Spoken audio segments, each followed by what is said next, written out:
ദിവസത്തെ കാത്തിരിപ്പാണ്. ട്രോളിംഗ് നിരോധനം നിലവിൽ വന്നു.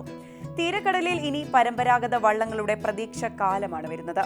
കേരളത്തിൽ ആകെ 3300 ട്രോളിംഗ് ബോട്ടുകൾ. ഇതിൽ കൊല്ലത്തിന് സ്വന്തം 700 എണ്ണം മാത്രം.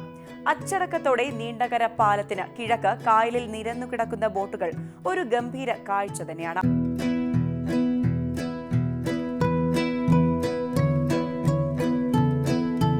ട്രോളിംഗ് നിരോധനം നിലവിൽ വന്നതുകൊണ്ട് തന്നെ ഇവയ്ക്ക് വിശ്രമമാണ്. 52 ദിവസത്തെ നീണ്ട വിശ്രമം. വളരെ ചെറിയ കണ്ണുകളുള്ള ട്രോളിംഗ് വലകൾ ഉപയോഗിച്ച കടലിന്റെ അടിത്തട്ടിൽ മത്സ്യബന്ധനം നടത്തുന്ന വള്ളങ്ങൾക്കാണ് നിരോധനം ഏർപ്പെടുത്തിയത്. ഉപരിതല മത്സ്യങ്ങളായ മത്തി, അയല എന്നിവയുടെ പ്രജനനം മെയ്, ജൂലൈ മാസങ്ങളിലാണ്. പ്രജനനകാലത്ത് മുട്ടയിടുന്നതിനായി ഇവ ആഴക്കടലിലേക്ക് നീങ്ങും. ഇതിനാലാണ് മൺസൂൺ കാലത്ത് ട്രോളിംഗ് വലകൾ ഉപയോഗിച്ചുള്ള ആഴക്കടൽ മത്സ്യബന്ധനം നിരോധിക്കുന്നത്. കടലിന്റെ അടിത്തട്ടിൽ യന്ത്രസഹായത്തോടെയുള്ള വലകൾ ഉപയോഗിച്ച് അരിച്ചെടുക്കുകയാണ് ട്രോളിംഗ് ബോട്ടുകൾ ചെയ്യുക.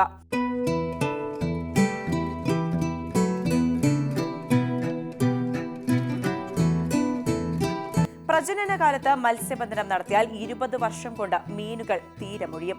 ജൂലൈ 31 വരെ പരമ്പരാഗത വള്ളങ്ങൾക്കും ഇൻബോർഡ് വള്ളങ്ങൾക്കും മാത്രമേ കടലിൽ പോകാൻ അനുവാദമുണ്ടാവുകയുള്ളൂ. മത്സ്യബന്ധനത്തിന് ഇതൊരു വെല്ലുവിളി ആകുമോ എന്ന ചോദ്യം നിലനിൽക്കുമ്പോഴും ഇതൊരു ഉത്സവ പ്രതീതിയാണ് സൃഷ്ടിക്കുന്നത്. എല്ലാ ബോട്ടുകളും നീണ്ടകര പാലത്തിന് കിഴക്ക് കായലിൽ എത്തിച്ചിട്ടുണ്ട്.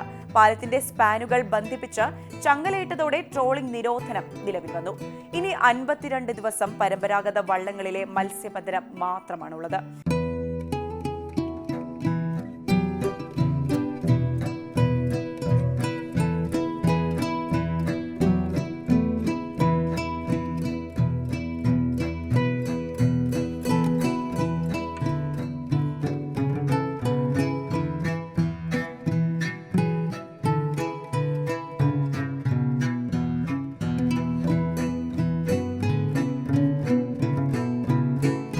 ജൂലൈ 31 രാത്രി 12 ശേഷം ചങ്ങല നീക്കം ചെയ്യും.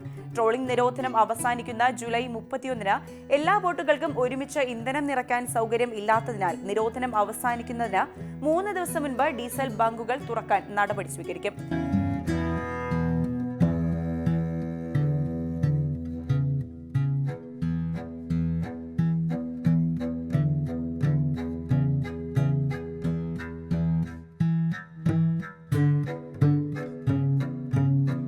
കടലിൽ പോകുന്ന എല്ലാ മത്സ്യത്തൊഴിലാളികളും ആധാർ കാർഡും ലൈഫ് ജാക്കറ്റും ഉറപ്പാക്കണമെന്ന് നിർദ്ദേശം നൽകിയിട്ടുണ്ട്. GPS, വയർലെസ് സിഗ്നൽ ലൈറ്റുകൾ തുടങ്ങിയവ പ്രവർത്തനക്ഷമമായിരിക്കണം. ട്രോളിംഗ് ബോട്ടുകളിൽ ജോലി ചെയ്തിരുന്ന തൊഴിലാളികളും ഇന്നു മുതൽ പരമ്പരാഗത വള്ളങ്ങളിൽ മത്സ്യബന്ധനത്തിന് പോകും. എന്നാൽ വലിയഴീക്കൽ ഹാർബറിന്റെ അഴിമുഖത്ത് ആഴം വർദ്ധിപ്പിച്ചിട്ടില്ലാത്തതിനാൽ മത്സ്യബന്ധനത്തിന് പോകാൻ ബുദ്ധിമുട്ടാണെന്ന് തൊഴിലാളികൾ പറയുന്നുണ്ട്. മത്സ്യത്തൊഴിലാളികൾക്കായി സർക്കാർ അനുവദിച്ച മണ്ണെണ്ണ ഇതുവരെ നൽകിയിട്ടില്ല എന്നും പരാതികൾ ഉയരുന്നുണ്ട്. ട്രോളിംഗ് കാലത്ത് വിതരണം ചെയ്യുന്ന സൗജന്യ റേഷൻ കൃത്യമായി ലഭ്യമാക്കണമെന്നും തൊഴിലാളികൾ ആവശ്യപ്പെടുന്നുണ്ട്. ഇതര സംസ്ഥാന മത്സ്യബന്ധന ബോട്ടുകളും തീരം വിട്ടിട്ടുണ്ട്. തീരമേഖലകളിലും ഹാർബറുകളിലും ഫിഷറീസ് വകുപ്പിന്റെ നേതൃത്വത്തിൽ നോട്ടീസ്, മൈക്ക് പ്രചാരണം നടത്തി. കോസ്റ്റൽ പോലീസ് അഴിമുഖത്ത് പെട്രോളിംഗ് ശക്തമാക്കിയിട്ടുണ്ട്. ഫിഷറീസ് ഹാർബറുകൾ നിശ്ചലമാകുന്നതോടെ അനുബന്ധ മേഖലകളിലെ തൊഴിലാളികളും പട്ടിണിയിലാകും.